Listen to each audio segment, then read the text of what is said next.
another day, another vlog. Ayan, dahil sobrang init ng panahon ngayon, mare, at dahil summer, kaya naman naisipan natin gumawa ng panghimagas. Ayan, gagawa tayo ngayon mga mare ng buko pandan salad. Ayan, mayroon tayo ritong Mr. Gulaman mga mare. Yung kulay green nga po ang ating ginamit para sa ganoon ay mukhang pandan talaga siya. Tinunaw ko lamang po ito siya mga mare, tsaka ko isinalang sa ating medium flame setting. Hintayin lamang po natin kumulo ito mga mare bago natin ito i-set aside at ilagay sa ating mga Tupperware.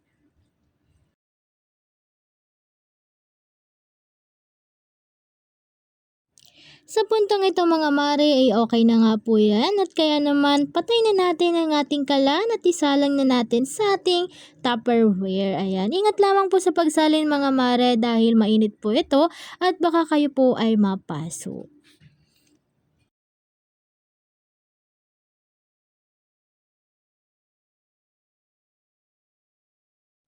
Ayan mga mare, ito po ang ating gagamitin. Yung pinakamalaki nga po nating Tupperware ang ating gagamitin.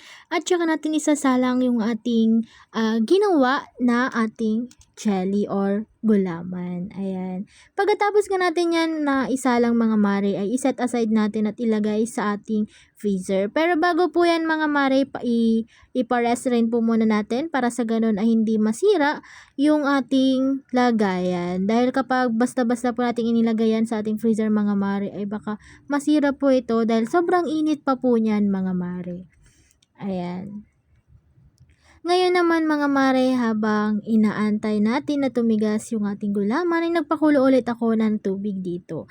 Ayan, ito naman po mga mare, lulutuin naman po natin yung ating mga sago. Ayan, gusto ko po mga mare kapag gumagawa ng anything na salad mga mare, ay madami po tayong ilalagay na sago. Hintayin lamang po natin na kumulo po yung ating tubig mga mare, tsaka natin ilagay yung ating mga biniling sago kanina.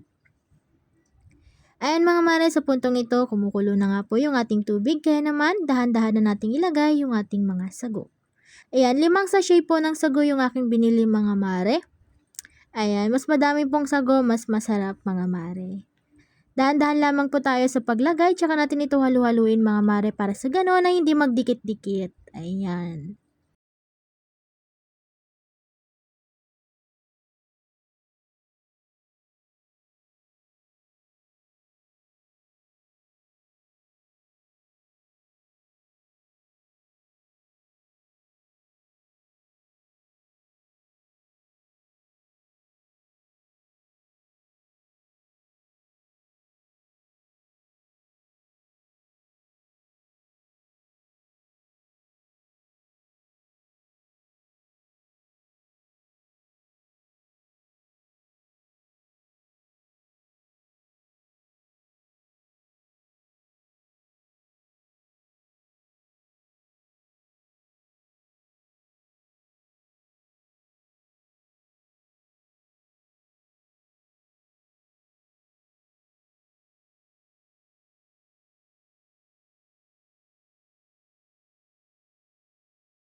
Ayan, sa puntong ito nga po mga mare, tignan nyo naman yan at medyo naluluto na po yung ating mga inilagay na sago.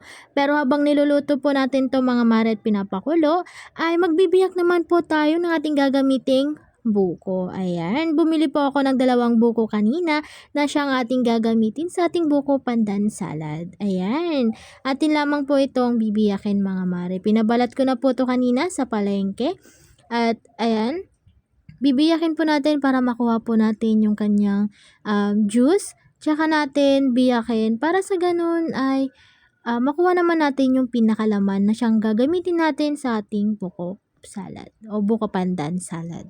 Dahan-dahan lamang po mga mare sa paggamit po ng kutsilyo sa pagbibiyak po ng buko. Maaari nyo pong ibabiyak na lamang po sa palengke kung hindi nyo po kaya mga mare. Ayan.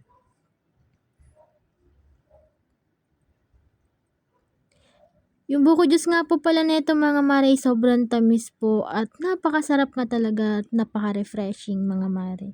Ayan, saktong-sakto lamang po yung tigas ng ating nabiling buko na pangbuko salad or pangbuko pandan salad. Ayan. Pagkatapos natin makuha yung kanyang buko juice mga mare, ay tsaka naman natin ito hatiin sa dalawa, sa gitna. para sa gano'n ay makuha naman natin at makayod yung kanyang laman. At tignan niyo naman 'yan mga mare at saktong-sakto nga lang po yung tigas niya pang buko pandan salad. Ayan, i-set aside lamang po natin 'yan mga mare at saka pagkatapos nga po natin mabiyak lahat ay atin naman po itong kakayurin. Kung inyong titignan mga mare, saktong-sakto lang po ito. Gumamit lamang po ako diyan mga mare ng pangkayod. Ayan, yung iba po mga mare ay china-chop na lamang po ito na pa-cubes. Pero para sa akin po mga mare, para mas maganda po tignan, ay gagamit po tayo ng pangkayod ng buko.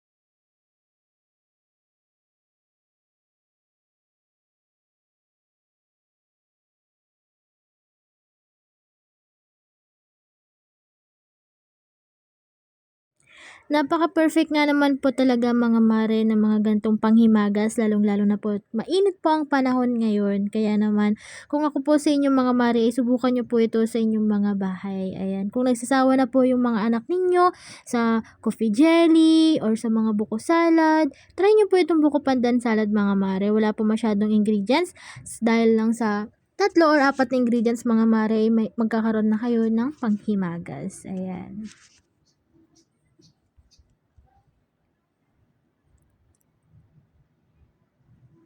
Medyo maliit po yung natin nabiling buko mga mare, kaya naman kakaunti lamang po yung laman. Pero okay na po yan dahil madami naman po tayong binili or nabiling sago kanina. At yan po ang ating gagamitin para mas dumami po yung ating gagawing buko pandan salad. Ayan. Kung inyo pong titignan mga mare, yung isang mangkok na yan, hindi pa po yan mapupuno. Dahil kalahati lang po niyan mga mare yung ating nabili na buko.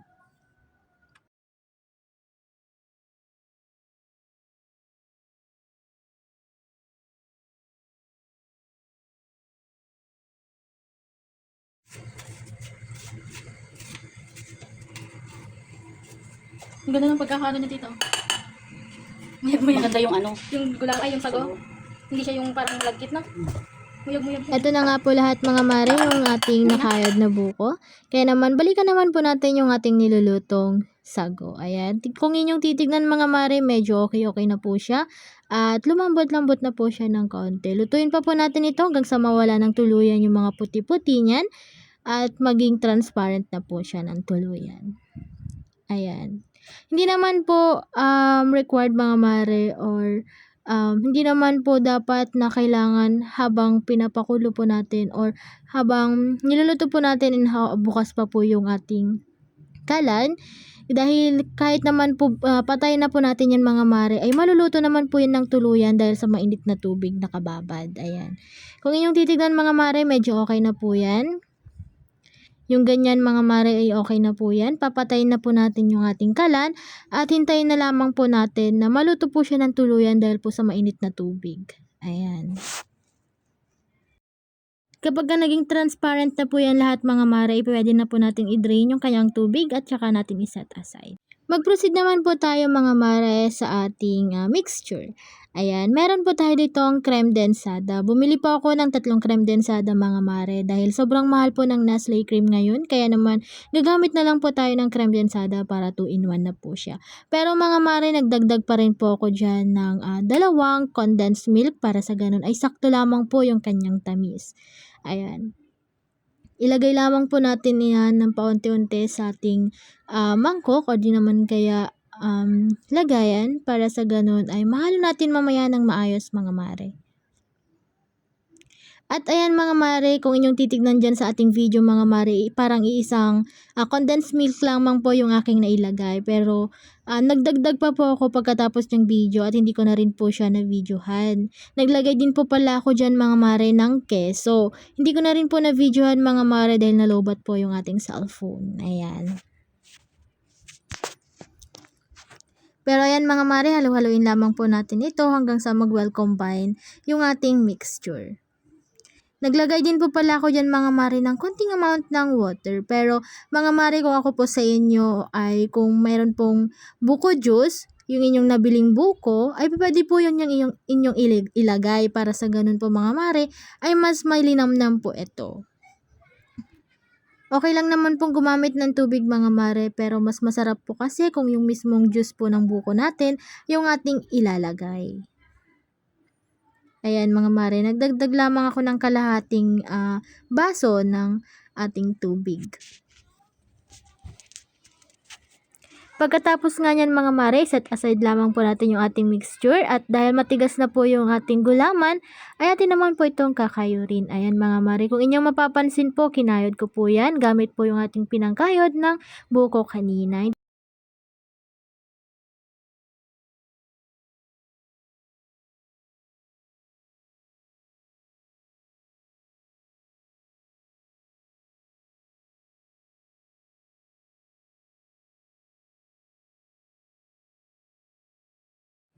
Kapag okay na nga po yan lahat mga mare, gawin na po natin yung ating buko pandan salad. Ayan. Sa same na mixing bowl po mga mare kung saan po natin hinalo yung ating mixture kanina, ilagay lamang po natin ng paunti-unti yung ating gulaman na ginawa. Ayan. Unti-unti lamang po mga mare para sa ganun hindi po matapon yung ating mixture. Pagkatapos nga po yan mga mare, ilalagay naman po natin yung ating buko. Ayan. Yung ating kinayod na buko naman po yung ating isusunod na ilalagay.